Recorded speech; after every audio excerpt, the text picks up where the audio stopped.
नमस्कार सभी को। संदीप चौधरी जीएस में आपका स्वागत है। पिछली क्लास को आगे बढ़ाते हुए भारतीय इतिहास के पुनर्निर्माण में महत्वपूर्ण साक्ष्यों के भाग 2 में जब हम पिछले अध्याय के अंदर हमने पढ़ा था कि ब्राह्मण साहित्य या जो धार्मिक साहित्य हैं उनमें हमने ब्राह्मण साहित्यों के बारे में अध्ययन कर लिया था। वेद, संहिता, पुराण, आरण्यक, उपनिषद, इन सब के बारे में हमने पूर्णतः अध्ययन कर लिया था। तो ब्राह्मण साहित्य के बाद में जो ब्राह्मण इतर साहित्य थे, ब्राह्मण जो धर्म से बाहर जो साहित्य थे, बौद्ध धर्म तथा जैन धर्म से संबंधित, और उसके बाद विदेशी जो यात्री हैं उनके वृत्तांत के बारे में आज हम आगे का जो क्लास है उसको जारी करते हैं। बौद्ध साहित्य ब्राह्मण इतर से संबंधित, क्योंकि ब्राह्मण धर्म से संबंधित हमने पूर्व में जानकारी ले ली। बौद्ध साहित्य प्राचीन भारतीय साहित्य का एक महत्वपूर्ण अध्ययन रहा है ये, क्योंकि तात्कालिक समय में वैदिक साहित्य के बाद में, जब वैदिक साहित्य में ऋग्वैदिक काल के बाद में जो उत्तर वैदिक काल का जो समय था उसके अंदर हमारे धर्म ने विभिन्न प्रकार की कुरीतियां हैं उनका जन्म हो चुका था।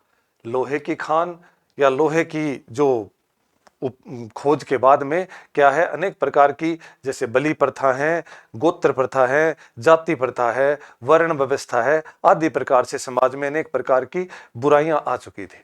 तो एक समाज के अंदर क्या है, एक बहुत बड़ा वर्ग जिसको अपन चतुर्थ वर्ण बोलते हैं, शूद्र वर्ण बोलते हैं, वो अपने आप को एक समाज के जो तात्कालिक जो धर्म जो वर्ण धर्म था उससे अपने आप को कटा हुआ महसूस कर रहा था, और उसी का फायदा उठा करके एक धर्म की स्थापना हुई जिसको अपन बौद्ध धर्म बोलते हैं।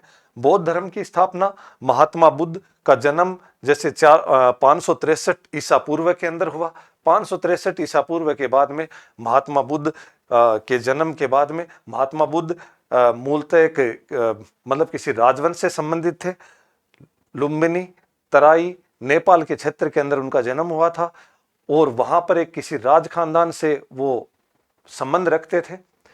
जब वो छोटे थे तब भी महात्मा बुद्ध के बारे में किसी एक किसी एक सन्यासी ने कहा था कि ये आगे जाकर के भविष्य में या तो चक्रवर्ती सम्राट बनेगा या फिर ये एक बहुत ही बड़ा साधु बनेगा।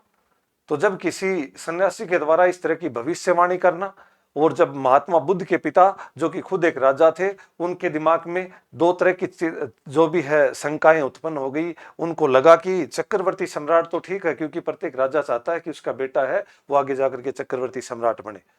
तो इसी प्रकार उनके सामने फिर उसके सामने कुछ 4 दृश्य आते हैं। 4 दृश्य आने के बाद में सर्वप्रथम महात्मा बुद्ध हैं वो किसी एक बीमार आदमी को देखते हैं। बीमार के बाद में उनको पता चलता है, फिर बीमार के बाद में किसी वृद्ध आदमी को देखते हैं, फिर किसी मर्द शरीर को देखते हैं, फिर किसी सन्यासी को देखते हैं। और जब ये चारों दृश्य देखते हैं तो उनके एक मन मस्तिष्क के अंदर काफी परिवर्तन आता है, और वो जो चौथा दृश्य है जो सन्यासी वाला, उसको देख करके उनके मन में ये आता है कि इस जीवन के अंदर लोभ, लालच, मोह, माया आदि सब चीजें हैं, इनसे कोई भी फायदा नहीं है, इस प्रकार की चीजें करके, और वो एक चौथा दृश्य को से प्रभावित होकर के ज्ञान की प्राप्ति के लिए निकल जाते हैं। जब महात्मा बुद्ध का संबंधित बौद्ध धर्म से संबंधित अपना जब पाठ आएगा उसके अंदर अपन इसके बारे में और व्यापक अध्ययन करेंगे। लेकिन जब इसके महात्मा बुद्ध से संबंधित जो बौद्धिक साहित्य, क्योंकि महात्मा बुद्ध का जन्म 563 और मृत्यु 483 ईसा पूर्व के अंदर हुई, तो जब मृत्यु हुई तब उनके समय में प्रथम बौद्ध संगति का आयोजन किया गया। जब प्रथम बौद्ध संगति हुई, उस प्रथम बौद्ध संगति में उसके बाद महात्मा बुद्ध के जो अनुयायी हैं उन्होंने महात्मा बुद्ध से संबंधित या बौद्ध धर्म से संबंधित विभिन्न शिक्षाएं हैं उनकी रचना की। महात्मा बुद्ध से संबंधित जो भी रचनाएं हैं उनको त्रिपिटक बोला जाता है। त्रिपिटक क्या है? त्रिपिटक का मतलब है, त्रिपिटक का मतलब है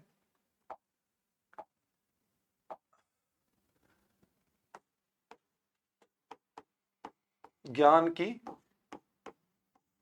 3 टोकरियां। त्रिपिटक का मतलब है ज्ञान की 3 टोकरियां, और इनमें त्रिपिटक है। इसमें पहला त्रिपिटक है सूत पिटक, दूसरा है विनय पिटक, और तीसरा है अभिधम पिटक। सूत पिटक के अंदर क्या है? महात्मा बुद्ध की शिक्षाएं हैं। महात्मा बुद्ध की बुद्ध की शिक्षाओं का वर्णन है। महात्मा बुद्ध ने जो जो शिक्षाएं दी हैं उसके बारे में इसके अंदर बताया गया है। विनय पिटक के अंदर क्या है? बौद्ध धर्म के दार्शनिक नियम है। बौद्ध धर्म के नियम है विनय पिटक के अंदर। बौद्ध धर्म के जो भी नियम है, विधि विधान है, उसके बारे में, बौद्ध धर्म के बारे में विनय पिटक के अंदर दिया हुआ है। सूत पिटक और विनय पिटक दोनों क्या है? ये प्रथम बौद्ध संगति, प्रथम बौद्ध संगीति, प्रथम बौद्ध संगति 483 ईसा पूर्व में जो हुई, उसके अंदर इन दोनों का संकलन किया गया। और दूसरा क्या है? अभिधम्म पिटक है। इसका अर्थ है बौद्ध धर्म की दार्शनिक विवेचना। बौद्ध धर्म की दार्शनिक विवेचना कि बौद्ध धर्म दर्शन है वो दिखता कैसा है, बौद्ध धर्म का दर्शन कैसा है, बौद्ध धर्म है वो नास्तिक है कि आस्तिक है, इस तरह का जो भी दर्शन है उसके अंदर की वो बाहरी मतलब बाहर से कैसा दिखता है, उसकी प्रमुख विशेषताएं किस किस तरह की है। तो बौद्ध धर्म की दार्शनिक विवेचना है वो अभिधम्म पिटक में। और अभिधम्म पिटक की जो रचना हुई वो किसमें हुई? द्वितीय बौद्ध संगति के अंदर। द्वितीय बौद्ध संगीति के अंदर इसकी रचना हुई। अभिधम्म पिटक है उसके अंदर उसका एक विशेष प्रकार का महत्व रहा है। अभिधम्म पिटक है उसका विशेष महत्व रहा है। इसकी जो संरचना और रचना है उसके 7 संग्रह है, 7 जगह मतलब 7 संग्रहों से मिलकर के बना है। जिसके अंदर कथावस्तु या कथावस्तु की रचना है वो सम्राट जो अशोक है, मौर्य साम्राज्य से संबंधित, उसका जो गुरु है मोगलीपुत्र तीस, जिसने अशोक को बौद्ध धर्म के अंदर क्या किया था? इन्होंने बौद्ध धर्म में इनको दीक्षित किया था, बौद्ध धर्म में दीक्षा दी थी या दीक्षित किया था, बौद्ध धर्म में दीक्षित किया था इनको। किसको? सम्राट अशोक को। अभिधम्म पिटक का जो संकलन का इतिहास है, सूत व विनय पिटक का संग्रह प्रथम बौद्ध संगति 483 ईसा पूर्व अजात शत्रु के समय, अभिधम्म पिटक का संकलन है वो तीसरी बौद्ध संगति, द्वितीय बौद्ध संगति नहीं है, तृतीय बौद्ध की शिक्षाएं। द्वितीय बौद्ध संगति के अंदर इनका क्या है? तृतीय बौद्ध संगति के अंदर इनका क्या है? संकलन होता है।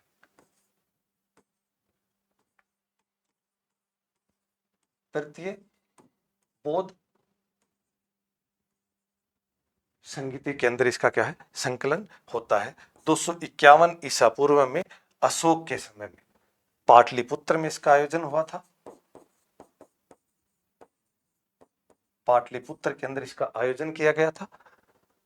तो इस प्रकार से क्या है? त्रिपिटक ज्ञान की 3 टोकरियां हैं। सूत पिटक में बुद्ध की शिक्षाओं का वर्णन है, बुद्ध की जो शिक्षाएं हैं। विनय पिटक के अंदर बौद्ध धर्म के दार्शन जो नियम है वो है। अभिधम्म पिटक है, इसमें बौद्ध धर्म की दार्शनिक विवेचना है, बौद्ध धर्म की दार्शनिक विवेचना है कि बौद्ध धर्म का दर्शन कैसा है। ठीक है। और मोगलीपुत्र तीस कौन है? सम्राट जो अशोक है मौर्य, उनको जिन्होंने बौद्ध धर्म के अंदर दीक्षित किया था उससे संबंधित है। जातक कथाएं बौद्ध धर्म के महत्वपूर्ण ग्रंथ हैं। जातक ग्रंथ जिसमें महात्मा बुद्ध के पूर्व के जन्मों के, जो महात्मा बुद्ध के पूर्व में पुनर्जन्म बार बार जो जन्म हुआ है, पूर्व के जो जन्म है उनकी 549 कथाओं का वर्णन है। 549 कथाओं का वर्णन किया हुआ है, इनकी कलात्मक प्रतिनिधित्व किया हुआ है। जातक कथाओं के अंदर चिन्ह है या जो चित्र है जातक कथाओं से संबंधित, वो चित्र है अजंता की गुफाओं में। अजंता कहां पर है? महाराष्ट्र में। यहाँ पर अजंता के अंदर बौद्ध धर्म से संबंधित 29 गुफाएं मिली है।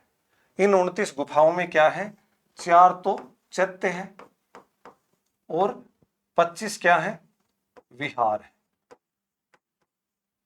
चैत्य का मतलब क्या है, चैत्य का मतलब है पूजागृह। बौद्ध धर्म से संबंधित जो पूजागृह है उनको चैत्य कहा जाता है। विहार है वो बौद्ध अनुयायी हैं उनका क्या है, निवास स्थान। जो बौद्ध धर्म से संबंधित जो भी अनुयायी है वो वहीं पर जो विहार में रहते हैं, ऐसी कुछ गुफाएं वहां से मिली हैं। सांची का स्तूप, सांची मध्य प्रदेश के अंदर है। सांची के स्तूप के अंदर भी जातक कथाओं के चित्र हैं वो अंकित मिले हैं। ठीक है।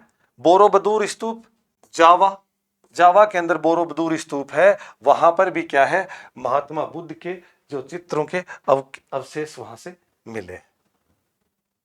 यहाँ पर हम इतिहास के पुनर्निर्माण में महत्वपूर्ण साक्ष्यों के बारे में पढ़ रहे हैं। महात्मा बुद्ध से संबंधित जो भी पूरा का पूरा विवरण है वो एक बार फिर अग्रिम क्लासों के अंदर हम पूर्ण रूप से पढ़ेंगे। ऐतिहासिक बौद्ध ग्रंथ, तो ऐतिहासिक बौद्ध ग्रंथों के अंदर जो बौद्ध ग्रंथ है वो ऐतिहासिक रूप से दीपवंश और महावंश श्रीलंका में रचित किए गए, बौद्ध ग्रंथ से संबंधित है, बौद्ध धर्म से संबंधित है। दीपवंश और महावंश श्रीलंका में पाली भाषा में रचित हुए। मौर्य काल की जानकारी मिलती है दीपवंश और महावंश के अंदर। ऊपर से दिव्य अवदान है, ये तिब्बत के अंदर पाली भाषा में रचित हुआ। यह भी मौर्य काल के बारे में जानकारी मिलती है। क्योंकि मौर्य काल के बारे में जानकारी क्यों मिलती है कि मौर्य काल में चंद्रगुप्त मौर्य हैं। चंद्रगुप्त मौर्य है वो तो किससे संबंधित है, जैन धर्म से। और उनके बाद उनका जो बेटा है बिंदुसार, बिंदुसार है वो किस धर्म से संबंधित है, आजीवक धर्म से। और इसके बाद में जो इनका बेटा बना अशोक है वो किससे संबंधित है, बौद्ध धर्म से संबंधित, बौद्ध धर्म से संबंधित। और सम्राट अशोक ने क्या किया था, जो सांची का स्तूप है उसका निर्माण 250 ईस्वी के अंदर, सांची का जो स्तूप है ये सम्राट अशोक के द्वारा ही, किसने, अशोक ने ही निर्माण करवाया था इसका 250 ईसा पूर्व में। सम्राट अशोक के द्वारा विभिन्न प्रकार के बौद्ध धर्म से संबंधित विभिन्न प्रकार की जगह के ऊपर स्तूप बनाए थे। महात्मा बुद्ध के अस्थि अवशेषों के ऊपर 8 जगह के ऊपर स्तूप है और एक उनके जिस पात्र में अस्थि रखी गई थी उसके ऊपर स्तूप बना हुआ है। तो कुल 9 जगह के ऊपर स्तूप मिलते हैं, वो हम आगे की क्लास के अंदर व्यापक रूप से हम चर्चा करेंगे। तो कहने का मतलब है ऐतिहासिक बौद्ध ग्रंथों के अंदर ज्यादातर क्या है, मौर्य काल से संबंधित जानकारी ही हमारे को प्राप्त होती है। जैन साहित्य, इतिहास के पुनर्निर्माण में महत्वपूर्ण जो साहित्यों का जो योगदान है उसमें जैन साहित्यों का भी महत्वपूर्ण योगदान है। जैन साहित्य, महावीर स्वामी जिनका जन्म 599 ईसा पूर्व में और मृत्यु 527 ईसा पूर्व के अंदर हुई, और उनके बाद जो उनके जैन धर्म के 24वें तीर्थंकर थे और उनके जो अनुयायी थे उनके समय में अनेक अनुयायी हैं, उन्होंने जैन ग्रंथ से संबंधित विभिन्न प्रकार की रचनाओं को लिखा। उनके जो रचना है उनको अंग, उपांग, प्रकीर्ण, छेदक सूत्र, मूल सूत्र, आगम आदि रूप में इनके जो भी ग्रंथ हैं उनको इन प्रकार के विभिन्न प्रकार के रूप में जाना जाता है। प्रमुख जो जैन ग्रंथ है, महत्वपूर्ण जैन ग्रंथ है, ये भद्रभाऊ चरित, भद्रभाऊ के द्वारा रचित चंद्रगुप्त मौर्य की जानकारी मिलती है। क्योंकि जैन ग्रंथ है, जैन ग्रंथ है तो चंद्रगुप्त मौर्य है वो जैन धर्म से संबंधित है। चंद्रगुप्त मौर्य वो क्या है, जैन धर्म को संरक्षण दिया था इन्होंने और जैन धर्म को ही इन्होंने तत्कालिक समय के अंदर माना था। तो छेदक सूत्र वगैरह ये सारे के सारे, और ये जो भद्रभाऊ द्वारा रचित है, भद्रभाऊ कौन थे, ये एक दिगंबर जैन आचार्य थे, जैन आचार्य थे। दिगंबर का मतलब है जैन धर्म है वो आगे जाकर के 2 संप्रदायों में बट गया था, एक श्वेतांबर और एक दिगंबर। श्वेतांबर जो श्वेत वस्त्र धारण करते थे, दिगंबर जो नग्न अवस्था में रहते थे। उनका एक आचार्य हुआ करता था भद्रबाहु। उसने भद्रबाहु चरित की रचना की, जो चंद्रगुप्त मौर्य की जानकारी देती है। परिशिष्ट जो पर्वन है, परिशिष्ट पर्वन है, वो हेमचंद्र के द्वारा रचित चंद्रगुप्त मौर्य की जानकारी। हेमचंद्र है ये कुमारपाल जो शासक है, चालुक्य राजा कुमारपाल।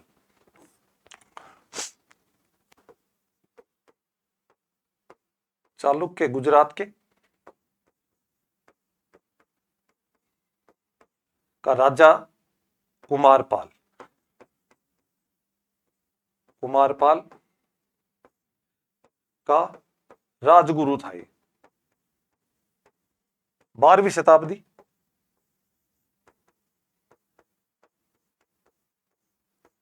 तो इसने भी परिशिष्ट पर्वन नामक ग्रंथ लिखा, जिसके अंदर चंद्रगुप्त मौर्य के बारे में इसने जानकारी दी है।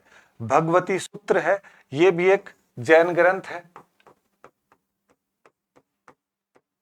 पूर्व में भी हमने पाठ में चर्चा की थी कि भगवती सूत्र में 16 महाजनपदों का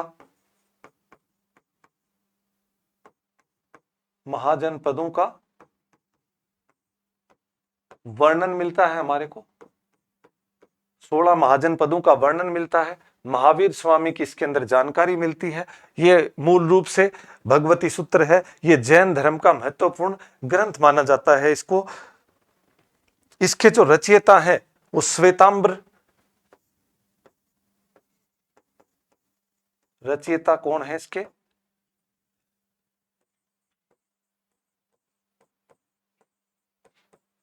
श्वेतांबर संप्रदाय से, ये जैसे भद्रबाहु दिगंबर संप्रदाय से हैं और वो श्वेतांबर संप्रदाय से हैं।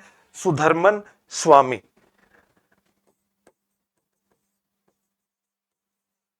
सुधर्मन स्वामी ये महावीर के शिष्य हुआ करते थे। महावीर स्वामी के शिष्य थे, प्रिय शिष्य थे सुधर्म स्वामी। आचरांग सूत्र जैन श्रावकों के आचार विचार व नियमों की जानकारी देता है। जैन धर्म के अंदर जो जैन अनुयायी हैं, जो जैन धर्म को मानने वाले हैं, उनको श्रावक और श्राविका कहा जाता है। श्रावक पुरुषों को और महिलाओं को श्राविका कहा जाता है। तो उनके आचार विचार और नियमों की जानकारी मिलती है कि उनको किस तरह का आचरण करना चाहिए, किस प्रकार का उनको व्यवहार करना चाहिए, किस तरह के वो जैन धर्म के अंदर जो दीक्षा लेते हैं तो कौन कौन से नियमों की अनुपालना की जाती है, इन तरह की चीजें। चरितम, चरितम क्या है? जैन महापुरुषों की जीवनी। तो जैन महापुरुषों के अंदर हम देखते हैं कि 24वें तीर्थंकर महावीर स्वामी जी हुए, तो उनसे संबंधित जो भी महापुरुष हैं उनकी जीवनी ग्रंथ है। इसे जैन पुराण भी कहा जाता है। और ये प्राकृत, अपभ्रंश तथा संस्कृत तीनों भाषाओं में इनकी रचना हुई है। तो कहने का मतलब है भारतीय इतिहास के पुनर्निर्माण में महत्वपूर्ण साक्ष्यों में जैन ग्रंथों का भी महत्वपूर्ण योगदान रहा है। धर्मनिरपेक्ष साहित्य मतलब जिसका किसी धर्म विशेष से कोई भी योगदान नहीं है, वो इस तरह के जो भी साक्ष्य हैं वो धर्म साहित्य है। राजतरंगिणी कलहण के द्वारा रचित कश्मीर के इतिहास की जानकारी मिलती है। इससे हमें कश्मीर इतिहास की जानकारी मिलती है। राजतरंगिणी के अंदर कश्मीर के इतिहास की हमारे को इसके अंदर क्या है जानकारी मिलती है। इतिहास का प्रथम ग्रंथ माना जाता है। इतिहास का प्रथम ग्रंथ माना जाता है प्रथम शताब्दी से 12वीं शताब्दी का इतिहास हमारे को इसके अंदर मिलता है। प्रथम शताब्दी से लेकर के 12वीं शताब्दी के मध्य का। और इसके अंदर राजतरंगिणी के अंदर क्या है, अशोक को कश्मीर का राजा कहा, कश्मीर का राजा बताया गया इसके अंदर। कश्मीर का जो राजा है। साथ में अशोक को क्या बताया गया इसके अंदर, जैन धर्म से संबंधित नहीं, शिव उपासक बताया गया। महत्वपूर्ण है, कई बार पूछा जाता है कि सम्राट अशोक को शिव उपासक किस ग्रंथ में बताया गया है, तो राजतरंगिणी किसके द्वारा लिखी गई, कलहण के द्वारा। कलहण 12वीं जो इतिहास का प्रथम ग्रंथ माना जाता है राजतरंगिणी को। प्रथम शताब्दी से 12वीं शताब्दी के मध्य का इतिहास का वर्णन मिलता है इसमें, मूलतः कश्मीर के इतिहास से संबंधित है। अशोक को कश्मीर का राजा बताया गया है, शिव का उपासक बताया गया है। इसके अंदर किसी का दरबारी नहीं था ये, कलहण है ये एक स्वतंत्र लेखक था, स्वतंत्र लेखक था, किसी के दरबार में नहीं था ये। इसने सीधा का सीधा इसके अंदर लिखने का प्रयत्न किया है। महाभाष्य अष्टाध्यायी पर पंतजलि के द्वारा रचित, अष्टाध्यायी पर पुष्यमित्र शुंग की जानकारी मिलती है। महाभाष्य लिखा जो अष्टाध्यायी के ऊपर है, पुष्यमित्र शुंग के संकालीन है ये। पुष्यमित्र शुंग है, इसी के जो पंतजलि है ये इसके समकालीन है, इसी के समय, ये इसी के समय के हैं।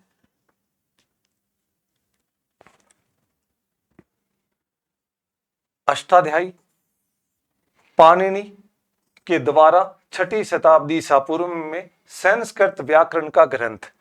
अष्टाध्यायी किसने रचना की, पूछा जाता है कई बार।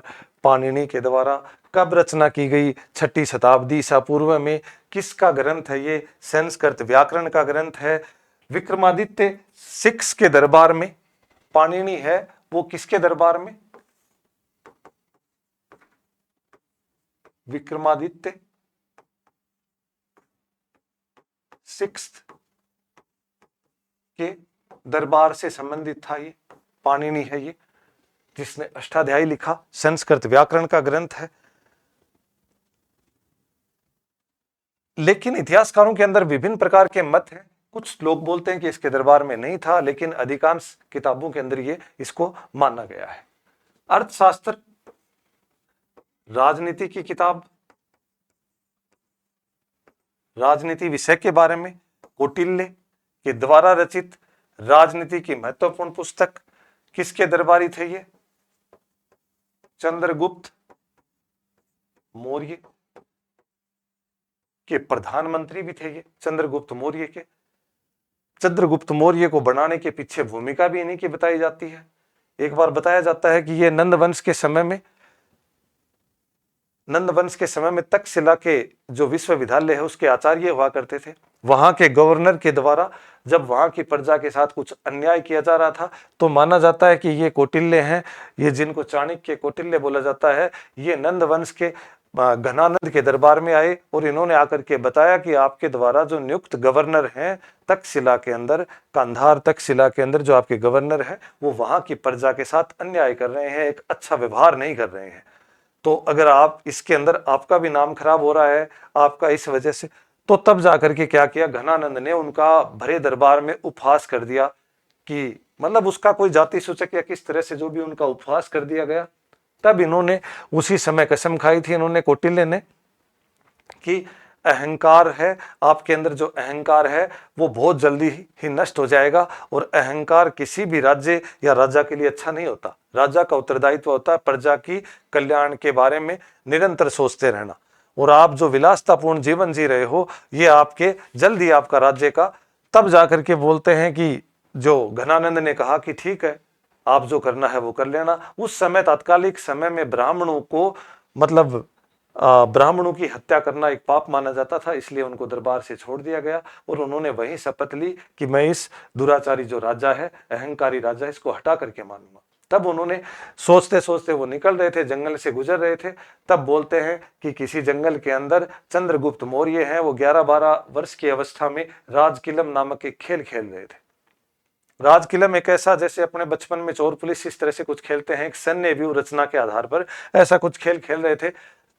चाणक्य वहां से गुजर रहे थे, थकने की वजह से कुछ देर बैठ गए। तब उन्होंने देखा कि यार ये बच्चा है, इसके अंदर एक विशिष्ट प्रकार की बुद्धि है और ये बच्चे की जो व्यूह रचना है वो बहुत ही अच्छी है।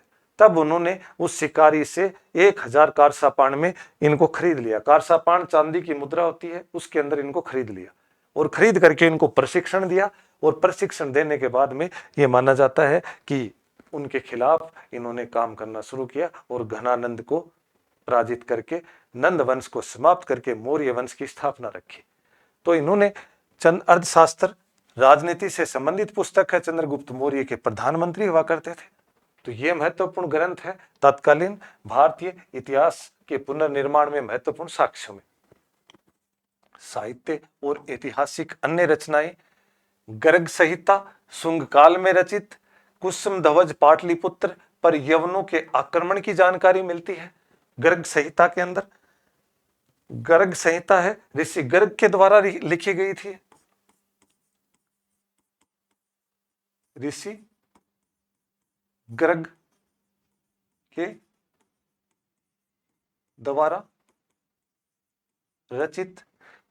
पाटलिपुत्र को कुसुम ध्वज कहा गया है। यवनों के आक्रमण की जानकारी मिलती है।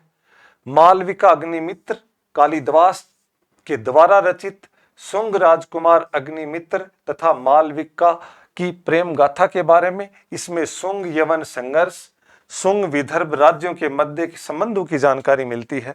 शुंग राजकुमार हुआ करते थे अग्निमित्र और एक मालविका हुआ करती थी, उन दोनों के मध्य की एक प्रेम गाथा का एक बहुत ही रोचक किस्सा इसके अंदर बताया गया है। मुद्रा राक्षस विशाख दत्त के द्वारा रचित संस्कृत नाटक है। यह माना जाता है कि चंद्रगुप्त मौर्य के समय में, जब चंद्रगुप्त मौर्य नंद वंश के ऊपर आक्रमण करने वाले थे, तो घनानंद का जो दरबारी था वो मतलब एक राक्षस था, शकटारक जिसको बोलते थे राक्षस। तो उनके मध्य, इन दोनों के मध्य चंद्रगुप्त मौर्य और उनके मध्य जो भी मतलब युद्ध की नीति हुई, उसके बारे में इसके अंदर वर्णन किया गया है। मर्चकटिगम शूद्रक के द्वारा रचित नाटक ग्रंथ, ब्राह्मण चारुदत्त और गणिका वसंत सेना की प्रेम गाथा पर आधारित। ब्राह्मण चारुदत्त है उनकी, और एक गणिका, गणिका का मतलब है कोई जो वेश्या है, उनकी वसंत सेना है, उनकी प्रेम गाथा पर आधारित है। पहला नाटक जिसमें मुख्य पात्र आम आदमी है, यह बड़ा महत्वपूर्ण हो जाता है यहाँ पर कि मुख्य आदमी है, इसमें वो आम आदमी है जो मुख्य पात्र है इसका। नहीं तो जो भी नाटक वगैरह होते थे, इसमें जो मुख्य पात्र किसी राजा या किसी कुलीन वर्ग को बनाया जाता था। तो शूद्रक के द्वारा मर्चकटिगम, गणिका वसंत सेना और ब्राह्मण चारुदत्त के बारे में इसकी हर्ष चरित्र, सम्राट हर्षवर्धन का दरबारी बाण भट्ट के द्वारा रचित। सम्राट जो हर्षवर्धन है 606 से 647 तक जो शासन किया, उसके द्वारा रचित है हर्ष चरित्र।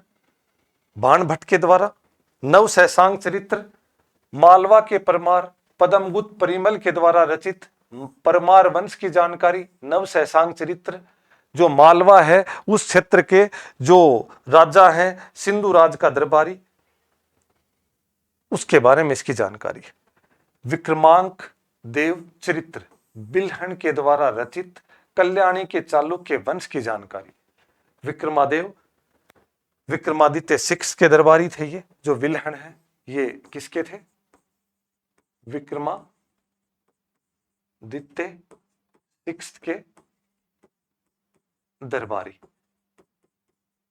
जिन्होंने क्या लिखा? विक्रमादेव चरित। गाडवाहो वाकपति के द्वारा रचित। तो ये महत्वपूर्ण जो भी ग्रंथ हैं, ये सारे के सारे, और ये है किसमें? गाडवाहो है, ये प्राकृत भाषा में रचित है। प्राकृत भाषा, तात्कालिक जो भी ग्रंथ हैं वो प्राकृत, पाली या संस्कृत आदि भाषाओं के अंदर रचित थे। तो भारतीय इतिहास के पुनर्निर्माण में महत्वपूर्ण साक्ष्यों के तौर पर इनको इस्तेमाल कर सकते हैं। अन्य महत्वपूर्ण साहित्य कृतियां, पंचतंत्र अर्थशास्त्र के सिद्धांतों की पुस्तक विष्णु शर्मा के द्वारा रचित। पंचतंत्र है, ये पशु कथाओं के माध्यम से, पशु कथाओं के माध्यम से राजकुमारों को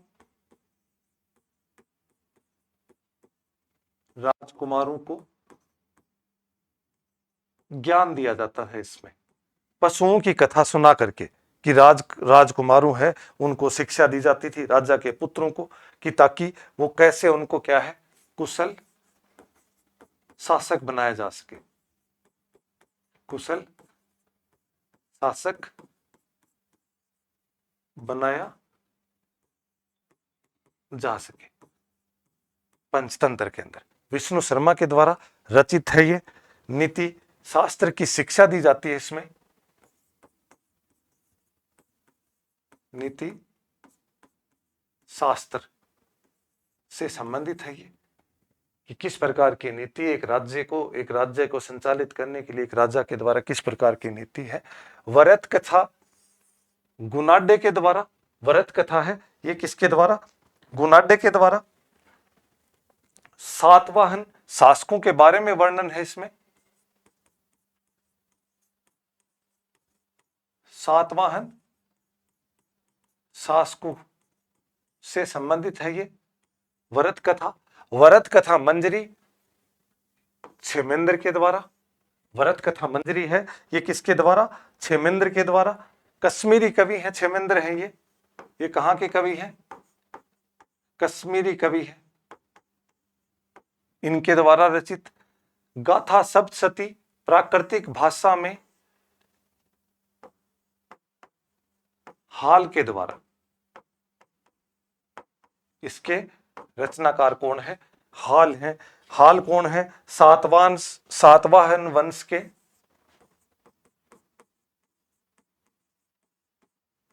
सातवाहन वंश के शासक जिन्होंने 150 ईसा पूर्व में 150 ईसा पूर्व में शासन किया था जिन्होंने। अमरकोश अमर सिंह के द्वारा रचित, अमर सिंह के द्वारा। दूसरा नाम इनका क्या है, नाम लिंगानुशासन, संस्कृत व्याकरण का विश्वकोश कहा जाता है।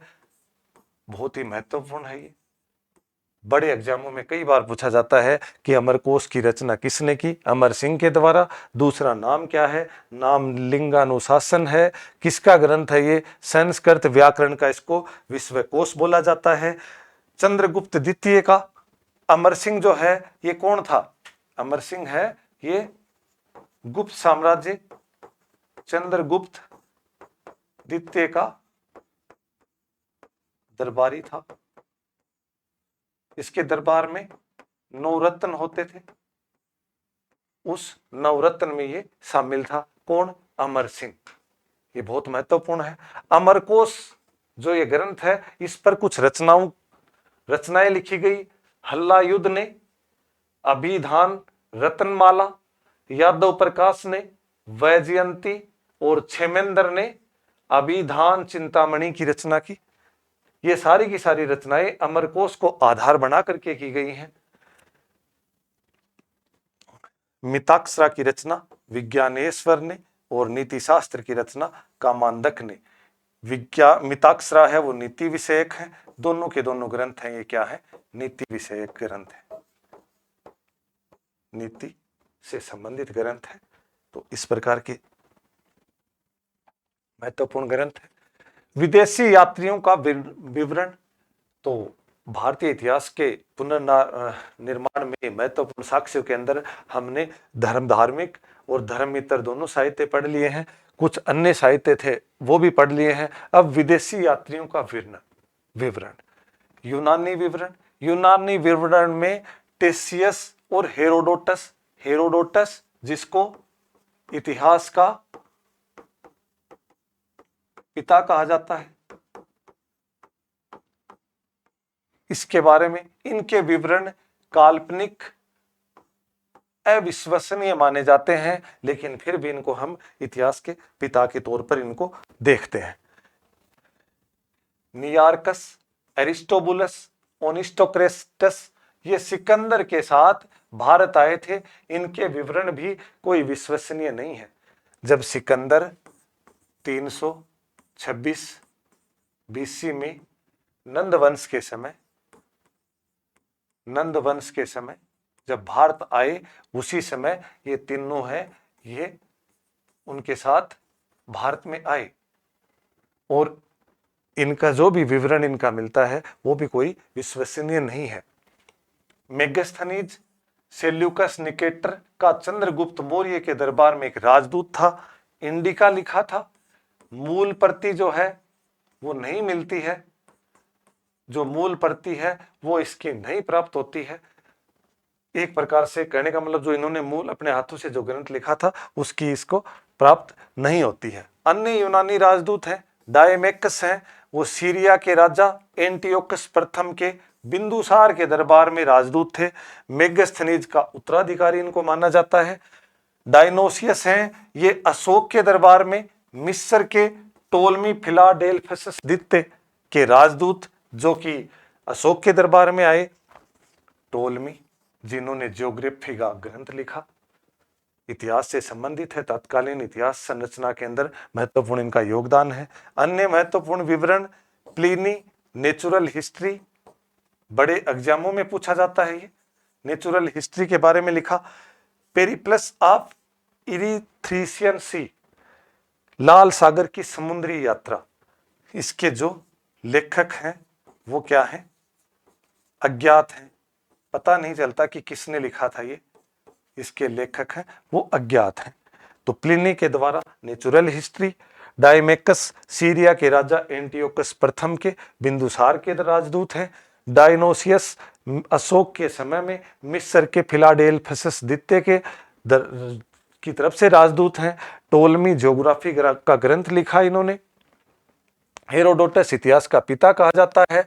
काल्पनिक होने के कारण इनके जो साहित्य इतिहास है वो अविश्वसनीय माना जाता है। और नियाकर्स, एरिस्टोबुलस, अरिस्टोक्रेटिस, ये तीनों के तीनों हैं, ये किसके, सिकंदर के साथ नंद वंश के समय में भारत में आए थे 326 ईसा पूर्व के अंदर। मेगास्थनीज है, सेल्यूकस निकेटर का दरबारी राजदूत है ये। तो इनके इतिहास हमारे को समय समय पर मिलते हैं। चीनी विवरण के अंदर फाहियान चंद्रगुप्त द्वितीय के समय में, फाहियान कब आया भारत के अंदर, चंद्रगुप्त द्वितीय के समय में। चंद्रगुप्त द्वितीय जिनका जो शासनकाल है वो 380 से लेकर के 413 के मध्य, 413 ईस्वी तक इनका जो शासनकाल रहा है। इसके समय में फाहियान आए। इनका जो ग्रंथ है वो कौन सा है, फा क्योंकि बौद्ध राज्यों का विवरण, इसके ग्रंथ का नाम है बौद्ध राज्यों का विवरण। 399 में भारत आए थे और 414 तक, ये 15 वर्षों तक ये भारत में रहे थे।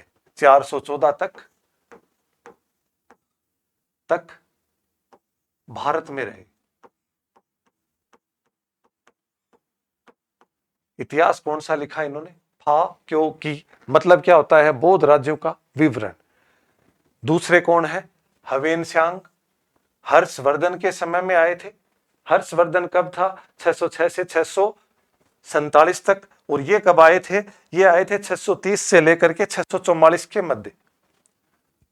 हवेनसांग है 630 से 644 तक भारत रहे।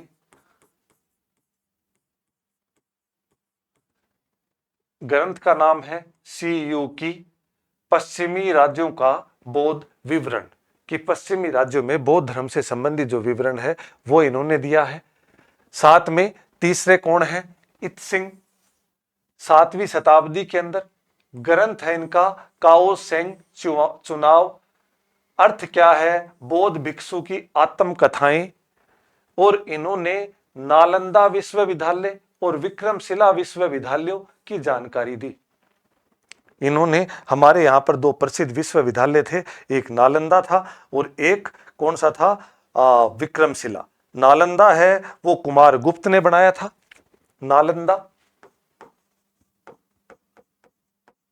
कुमार गुप्त के द्वारा। और जो विक्रमशिला है ये किसके द्वारा? धर्मपाल के द्वारा।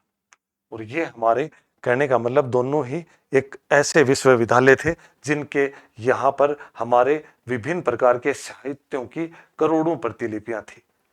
और जब कुतुबुद्दीन ऐबक है, कुतुबुद्दीन ऐबक का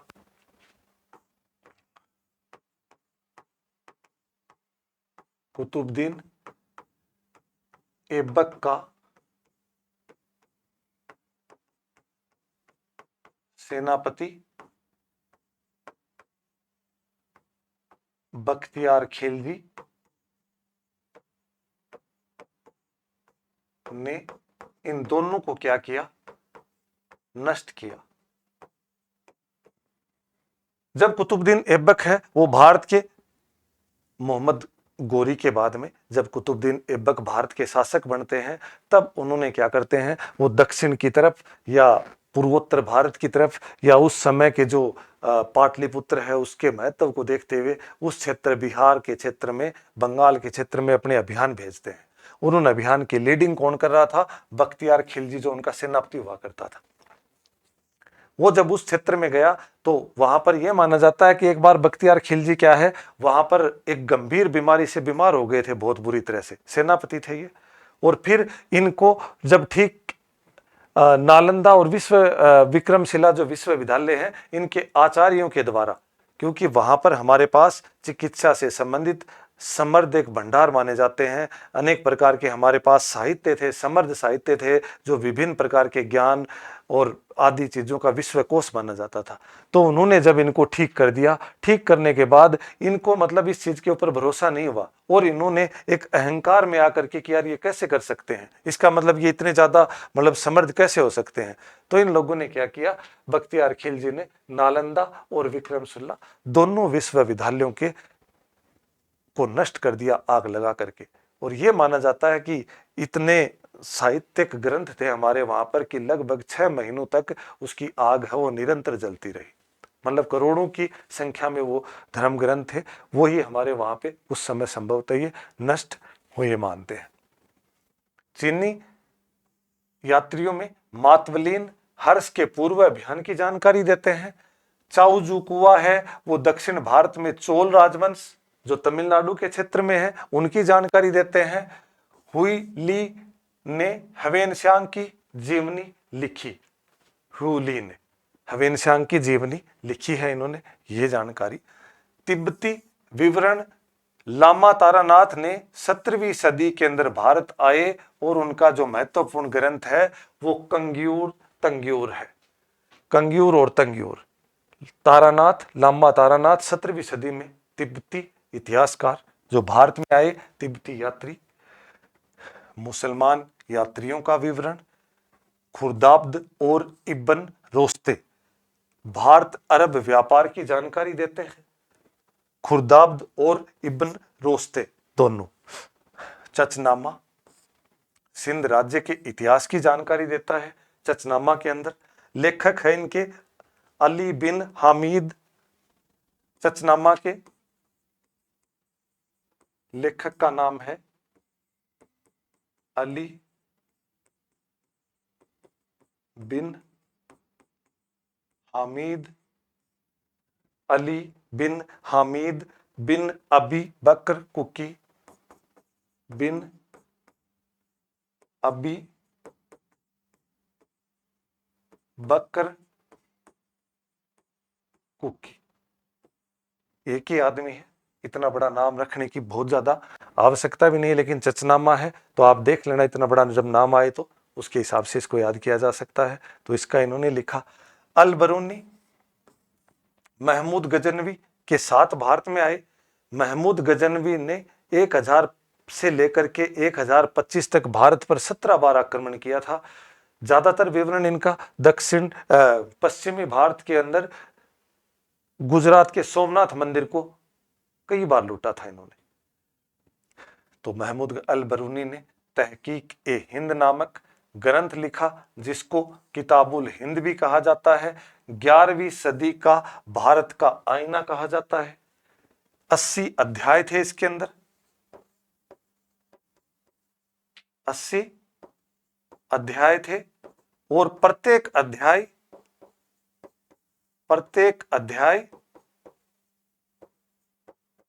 एक प्रश्न शैली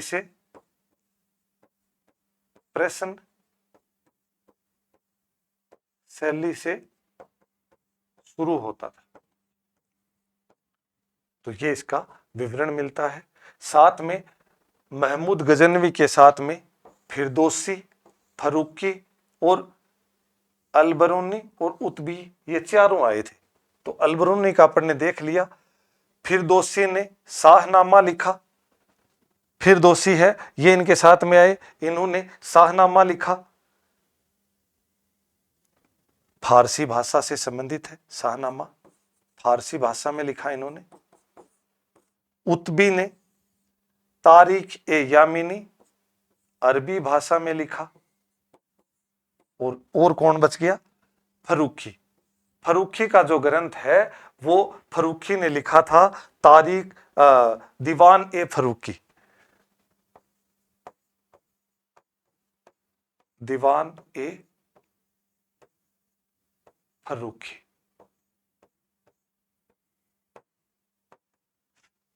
कविताओं का संकलन है ये, कविताओं का संकलन है। तो इस प्रकार के अनेक विदेशी यात्री हैं वो भारत में आए। भारतीय इतिहास का जो विवरण है वो इस प्रकार से महत्वपूर्ण साक्ष्यों के आधार पर ये विवरण है, ये पूरा होता है। और इसी प्रकार इनसे संबंधित जो जो भी इतिहासकार हैं वो जिस जिस समय में आए, जिस जिस राजा के समय में आए, उसके समय में उसके बारे में पूरा पढ़ेंगे। क्योंकि जैसे हम अलबरूनी की किताबुल हिंद, तो किताबुल हिंद अपने आप में एक बड़ा ग्रंथ है, पूरा एक 2 स्लाइड उसके अंदर खुद में चाहिए। लेकिन हम क्या देख रहे हैं कि भारतीय इतिहास के जो महत्वपूर्ण स्रोत हैं वो साक्ष्य जो स्रोत निर्माण में किस तरह अपनी भूमिका निभाते हैं, भारतीय इतिहास का पुनर्निर्माण करने के लिए जो जो साक्ष्यों का कैसे कैसे प्रयोग हुआ है। साथ में आपको एक जानकारी और दे दूं कि हम इसी के साथ साथ में इसी कोर्स जो भी ये जो लेक्चर चल रहे हैं इन्हीं के साथ में NCERT 12th 11th 10th 9th आदि इतिहास विषय की उनका भी कोर्स इसी मतलब चैनल के ऊपर उपलब्ध रहेगा। तो मूल रूप से जब हम किसी भी मतलब विषय के लिए NCERT बहुत महत्वपूर्ण है, ताकि वो हमारे एक बेसिक चीज़ों को मजबूत करने के लिए बहुत महत्वपूर्ण भूमिका निभाती है। नोट्स हैं, ये जो भी स्लाइड हैं, जितने भी आपको ये जो नोट्स हैं ये PDF फॉर्मेट में टेलीग्राम के ऊपर मिल जाएंगे। और इनके बाद में जो भी आपको पर्याप्त रहेंगे, आपके अध्ययन से संबंधित अप टू फर्स्ट ग्रेड के कोर्स से संबंधित पर्याप्त रहेंगे। लेकिन इसके बाद में भी पढ़ने का कोई अंत नहीं होता।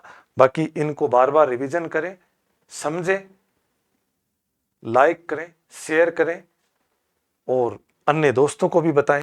टेलीग्राम चैनल के ऊपर इसकी जो PDF है वो आपको उपलब्ध करा दी जाएगी। इसी के साथ बहुत बहुत धन्यवाद, मिलते हैं अगली क्लास में।